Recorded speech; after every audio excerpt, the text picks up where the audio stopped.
ব্রাহ্মণবাড়িয়া নবীনগর পৌরসভার নির্বাহী প্রকৌশলী জি.এম. আরিফ সারোয়ার বাতেনের বদলিজনিত বিদায় সংবর্ধনা অনুষ্ঠিত হয়। গত বুধবার পৌরসভা ভবনের তৃতীয় তলায় নবনির্মিত উস্তাদ আলাউদ্দিন খাঁ পৌর অডিটোরিয়ামে এই বিদায় সংবর্ধনা দেয়া হয়। বিস্তারিত দেখুন জাভেদ আহমেদের পাঠানো রিপোর্টে। বিদায় অতিথি তার বক্তব্যে আবেগ আপ্লুত হয়ে বলেন, আপনারা আমাকে যে ভালোবাসা দেখিয়েছেন তা আমি কোনোদিন ভুলব না। নবীনগরে চাকুরিকালীন সময়ে পৌরসভার উন্নয়নে কাজ করার চেষ্টা করেছি। অনুষ্ঠানটি সভাপতিত্ব করেন পৌর প্রশাসক ও উপজেলা নির্বাহী অফিসার রাজীব চৌধুরী।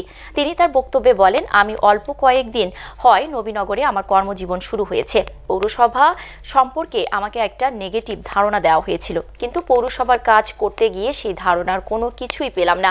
যাকে বিদায় দিতে যাচ্ছি, যিনি এই পৌরসভা নির্বাহী প্রকৌশলী জি.এম. আরিফ সারোয়ার, তাকে এ নামে অধিকাংশ মানুষ চেনে না। তাকে তার ডাক নাম বাতেন ভাই নামে নবীনগরে সর্বাধিক পরিচিত।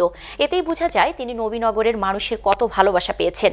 অনুষ্ঠানে বিশেষ অতিথি ছিলেন থানার অফিসার ইনচার্জ আব্দুর রাজ্জাক, যুব উন্নয়ন কর্মকর্তা মঞ্জুরুল আলম, পৌরসভার উপসহকারী প্রকৌশলী মকবুল হোসাইন, উপজেলা সমাজ সেবা কর্মকর্তা মোহাম্মদ রুহুল আমিন, প্রেস ক্লাবের সাবেক সভাপতি মাহবুব আলম লিটন, নবীনগর রিপোর্টার্স ক্লাবের সভাপতি শাহিন রেজা টিটু, সাবেক কাউন্সিলর মোহাম্মদ আবু তাহের, সাবেক কাউন্সিলর মোহাম্মদ জসিমউদ্দিন, সাবেক কাউন্সিলর আবু সাইদ, পৌর নির্বাহী কর্মকর্তা বেলজুর রহমান খানের সঞ্চালনায় বক্তব্য রাখেন পৌরসভার হিসাব রক্ষণ কর্মকর্তা জামাল উদ্দিন ও পৌরসভার সকল কর্মকর্তা কর্মচারীরা প্রমুখ।